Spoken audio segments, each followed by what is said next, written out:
Prince Harry thought he'd seen it all: tabloid scandals, documentaries spilling secrets, awkward talk show appearances, but nothing prepared him for what's coming now. South Park is planning another brutal roast, and this time it's personal. They're targeting Meghan Markle's viral pregnancy empowerment video, and the Sussex household is officially in panic mode. From the outside, their Montecito home looks peaceful and perfect. Beautiful gardens, gentle ocean breezes, and meticulously trimmed hedges create an illusion of tranquility. But step inside, and it's a completely different story. Staffers are working around the clock, monitoring social media, Reddit, and Discord for any hints of what South Park might unleash. The atmosphere feels less like a luxurious home and more like a high-stakes crisis center. You might remember the first South Park episode that featured Harry and Meghan. It was brutal. It depicted them on a worldwide privacy tour, mocking their contradictory desire for attention and privacy. This parody hit them hard, reshaping public perception overnight and turning the royal couple into comedic targets. But as bad as that was, this sequel is shaping up to be even worse. Behind closed doors, things have reached a fever pitch.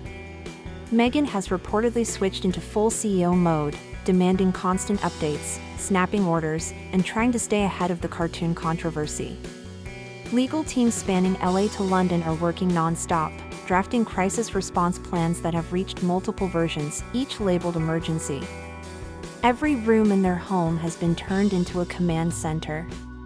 One source described it as looking more like a startup under siege than a family estate. Meghan is said to be holding Zoom calls with PR firms and digital analysts 3 times a day. They've even set up a social sentiment dashboard in the kitchen to track public opinion in real time, and it's not just publicists. They've brought in former political strategists, branding consultants, and even a retired Hollywood fixer to figure out how to manage the backlash. Daily war room briefings cover everything from what hashtags are trending to what clips are being reshared the most. They've even considered pre-recording a response video, but no one can agree on the tone. Meanwhile, staff are reportedly exhausted. Some have been asked to work 16-hour shifts. Others are said to be discreetly applying for jobs elsewhere, nervous about being associated with a brand in free fall. Inside sources say the mood swings from tense silence to frantic brainstorming sessions depending on what the latest meme is. The stakes are sky high. Meghan's entire public image, poised, polished, empowering, is now being threatened by a cartoon. And she knows that once something becomes a joke, it's hard to ever take seriously again. Prince Harry is especially shaken. Insiders say he's genuinely rattled, not just worried about embarrassment, but frustrated by the fact he can't stop what's already set in motion. He's pacing anxiously, checking his phone obsessively, and listening to meditation playlists, desperately trying to stay calm. The helplessness he feels knowing the parody is already animated and finalized is taking a toll. It's not just stress. One insider said Harry has started isolating himself more than usual. He's skipped meetings, gone silent in group chats, and even canceled a scheduled appearance at a charity event last minute, citing personal reasons. Friends say he seems distracted and emotionally withdrawn, caught between a desire to defend his wife and a realization that fighting back might only make it worse. He's also reportedly rewatched the original South Park episode multiple times, analyzing it for patterns, trying to guess what they'll do next. He's become fixated on the timing of the release, even waking up in the middle of the night to check trending hashtags. Harry has also reached out to some of his old friends in the media and the military for advice. But sources say most told him the same thing: once it's a joke, the best thing to do is write it out. Trying to control the narrative can backfire, and right now, every move they make is being closely watched. He's torn. Part of him wants to defend Meghan publicly and go on offense. But another part fears that speaking out will give South Park even more ammunition. This internal tug-of-war is draining him. His once confident public persona is now replaced with hesitation and second-guessing. What makes it worse? Even the palace, who Harry's been trying to rebuild a relationship with, has remained completely silent. No support. No denial. Just quiet distance. And that silence speaks volumes. Asterisk, the Sussex's legal advisors have delivered a harsh truth. There's virtually no way to stop South Park's satire legally. Satire is highly protected, and Harry and Meghan are public figures who shared the content themselves. Legal threats would only amplify the ridicule. One attorney even joked that any cease and desist letter sent would probably become material for another episode. Meghan reportedly tried to take a more emotional approach, exploring whether they could argue emotional distress. The idea was to position the mockery of a pregnancy video as going too far, maybe even crossing into harassment. But the legal teams quickly shut it down. In the US, courts don't tend to protect public figures who willingly put content out themselves. One lawyer's response summed it up coldly: "You can't parody a lie if it's already self-published." That phrase has become a bitter inside joke among the Sussex staff. To make matters worse, any attempt to apply pressure on Paramount or South Park's creators has hit a brick wall. Insiders say the creators would likely read any legal threats out loud in the next episode, complete with impersonations. They've done it before, and they probably enjoy doing it again. Even soft power moves, like reaching out to friendly Hollywood producers, have failed. One executive who once took selfies with Meghan at a Netflix event replied bluntly, "Comedy is currency. And South Park owns the mint." At this point, every legal option is off the table. Meghan's team is now focused on damage control, not prevention. They know they can't stop the storm, they're just hoping to ride it out without losing everything.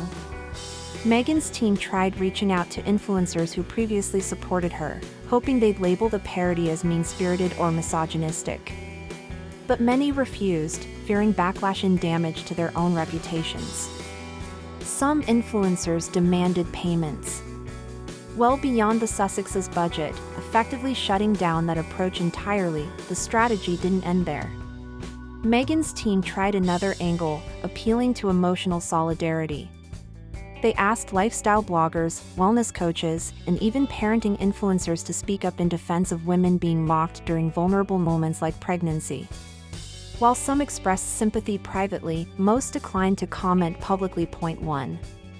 Popular influencer reportedly replied, "I love Meghan, but the internet is in roast mode.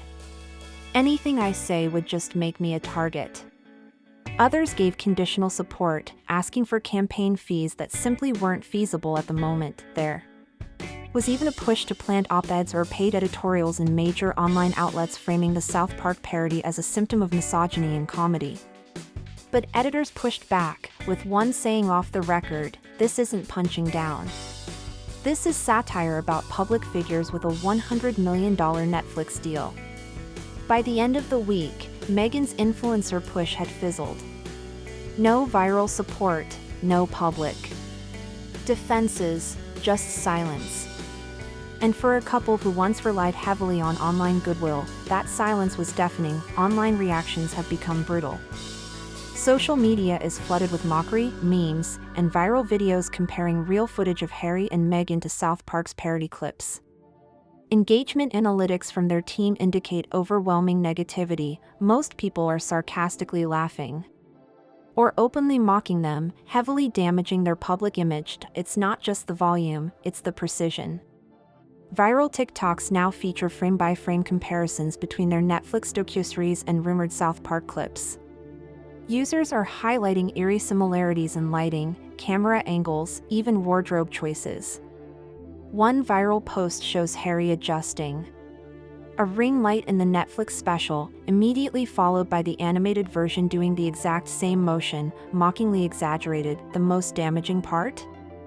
These clips don't feel exaggerated anymore. They feel like reflections. And when parody starts mirroring reality, it no longer seems like comedy. It becomes commentary. Fan accounts that once celebrated Meghan's speeches and skincare line are now disabling comments altogether. Influencer pages have been flooded with sarcastic reactions whenever they post content even remotely positive about the Sussexes. Hashtags have turned into battlegrounds. What used to trend as hashtag inspired by Meghan now shares space with hashtag cringe royals and hashtag ringlight royals. Some creators are even profiting from parody content, posting exaggerated reenactments of Meghan's twerking bump and Harry's wellness rituals. They're getting millions of views, at the couple's expense. Even the couple's charitable affiliations are feeling the heat. A mental health organization quietly paused a public campaign involving Harry, saying they needed to reassess timing. Two sponsors of the Invictus Games reportedly requested that their branding not be used in any online posts until the media frenzy dies down. What began as one episode of a cartoon has now exploded into a full-blown online movement, a digital avalanche of jokes, memes, and commentary. And there's no sign of it slowing down. Their advisors are presenting two risky options: embrace the humor publicly or pivot the conversation into a serious topic like online bullying. If Harry and Meghan laugh it off publicly, it might show resilience but also risk giving South Park even more material.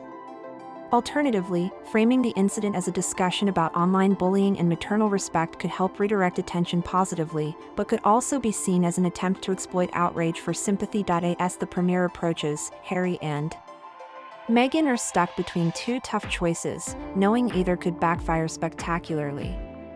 Their carefully crafted public personas are hanging by a thread, and the upcoming parody threatens to permanently define them as comedic figures rather than respected royals. In the end, the terrifying reality is that one powerful joke from South Park could completely reshape how the world sees Prince Harry and Meghan Markle. They might find themselves forever defined, not by their royal heritage or charitable work, but by a cartoon parody that just hits a little too close to home.